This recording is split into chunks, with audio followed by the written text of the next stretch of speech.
707 of the ongoing genocide in Gaza. 707 days of constant killing. 707 days of mass. Are we getting used to seeing these children being pulled under the rubble? Are we getting used to seeing the flesh of individuals and they carry them out in body bags? No. What more do we have to see until we stand up on the right side of history and raise this flag of justice? What more can we possibly do to actually describe what is happening in Gaza? These words, there are no words enough to describe what is happening in Gaza. Absolutely no words that you can put together to describe what is happening in Gaza.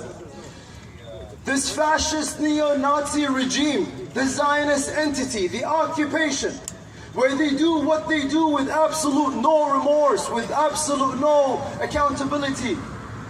They would not be doing what they are doing if these traitors and the Middle Eastern leaders have actually allowed for this to actually happening in Gaza.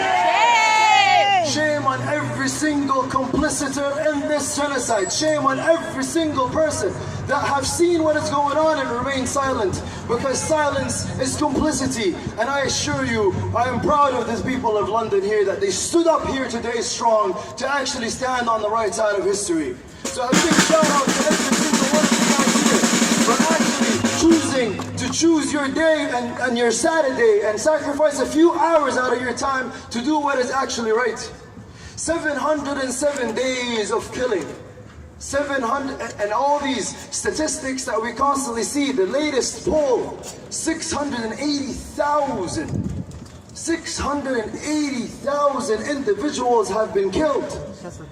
Shame. Shame on this government, shame on every single person that is aiding to this genocide that is going on today. But I would rather look at things a little bit differently. It has been 707 days of resilience, 707 days of resistance, 707 days standing up, because Gaza will forever be a graveyard to its invaders. The sands of Gaza would swallow every single invader, no matter who they are. The people of Gaza, the beacon of hope, the capital of steadfastness, the capital of faith, have taught us something that have changed our entire lives.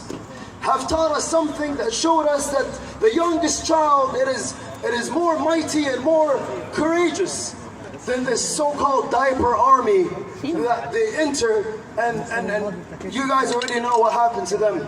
But we are not here trying to focus on the occupier, because there was never a point that we have made a deal with the occupier and got a positive result out of it. Never. So you think about what happened today 32 years ago. September 12th, September 13th of 1993. This was the Oslo Accord. And you have seen the so-called Palestinian resistance and these groups back then, and you know exactly who I'm talking about. And what was the result? The result is what we see today, making a deal, making a plead for something that you can possibly do in a diplomatic table, but at the same time, you have lost massive percentages of the land to the occupation. 100,000 settlements all across Palestine. But what happened today, back in 2005 as well, what happened today was Gaza has actually defeated the occupation and sent them out of Gaza in 2005. The resistance in Gaza have reclaimed 365 kilometers squared back to its rightful owners. This is what it takes. We have reached a point that oppression breeds resistance. Oppression breeds resistance. And we don't have to be out of this universe to actually understand what is going on. Because Palestinians are people just like you and I. Each with different dreams, beliefs, who laugh and cry. Some now be Muslim whose fathers were Jews. Some atheists, some Christians, don't listen to the news, who portray it as a fight between two religions, or some political parties with different visions. It's all a cover-up, it's all lies and deceit. And what is really happening, what we have to constantly repeat, is colonial oppression, genocide, I repeat. colonial oppression, genocide to defeat. The resistance to Intifada to make it obsolete. And we will never retreat, never back down until the complete liberation of the land, inshallah. When Muhammad is squared back to its rightful owners. We are not here to negotiate what is rightfully ours. We do not reason with the unreasonable. It's because what I see here are the people of faith. People that chose to stand on the right side of history. People that have seen what is going on today in the palm of their hands and actually chose to do something. It's because when you watch all these scenes, when you watch everything that is going on and you feel like your heart is getting full, you show up to these demonstrations to let your heart out, to chant your hearts out, to give back to this cause, give back to this community. Give back to every single community that you see out here. And we came all the way from Toronto to London, and we are very, very appreciative to this community for actually showing up and standing up, because I assure you, inshallah, we will give our hearts back to you. We are a grassroots community, from the community, for the community. We are nothing without every single one of you guys. We are servants to this cause, and we come out respecting every single organization that has been putting up effort here in London. But we work hand in hand, inshallah, together as one solid community, because there is no time for division. It is currently time, it is currently a war that is going on, and no matter where you're from, yes, we are proud to be Muslim. We are proud just because we have faith. And what is going on in Gaza is the faith that we have learned. And they were able to go through what they're going through because of the faith that they have. They were able to stay resilient and strong is because of the faith that they have. It's not because, they started becoming faith, but look around you. Seriously, people of London, look around you, for real. People with all different kinds and races and religions and colors and whatever it is.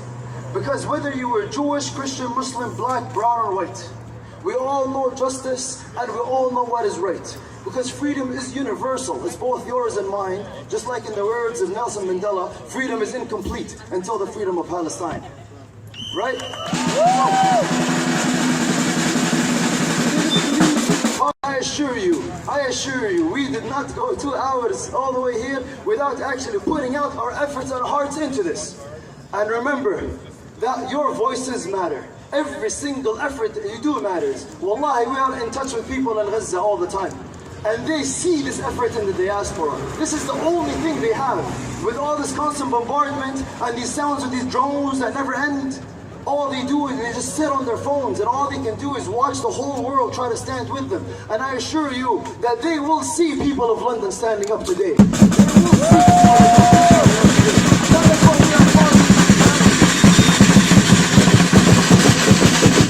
we are trying to do, is launching the GTA Intifada, which is the uprising. Intifada is not a scary word.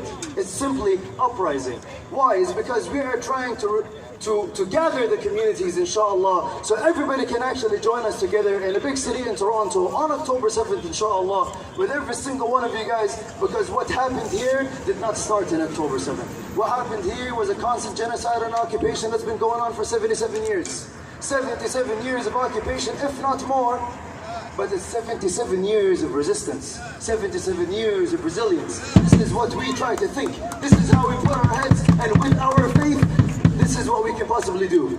And as Canadians, we are all Canadians in this country. As Canadians, I tell you, we must hold our government accountable, because it is our right and it is our duty as Canadians to hold our government accountable with their complicity, because the war is not over against these baby bombers, and we don't accept supporting them with our Canadian dollars. We don't accept supporting them with our Canadian dollars. There is no greater threat to power but a solid community rooted in faith. There is no greater threat to power than a solid community rooted in faith. You guys already know all of this, and you guys are tired of hearing people talk. But Jazakumullah al khair, from the bottom of our hearts, we thank you so much for actually showing up today in London. And I assure you, our team out here is going to do everything they possibly can to give back to this cause. Before we go on to the next speaker, we have our brothers here from Hands for Charity. This is if you want to donate straight to Gaza. These brothers have been with us straight, every single demonstration, wherever we go. If you want to give directly to Gaza, these are the organizations that we trust. They go straight to Gaza. They accept whatever it is, and at the same time, alhamdulillah, we're able to build bakeries and so much more to actually the people of Gaza through these individuals. So thank them for actually being here. That's step one. Step two, we also have a clear donation box. This is inside. We are, again, a community, from the community for the community. We cannot do what we do. Daughter who has never seen Palestine, yet she asked her parents to get her mini kufiyas, and she is dressing every doll she has with the mini kufiyas. And when I asked her why, because she said they are Palestini. They are Palestini. So she is living into the future, and guess what? Soon, inshallah.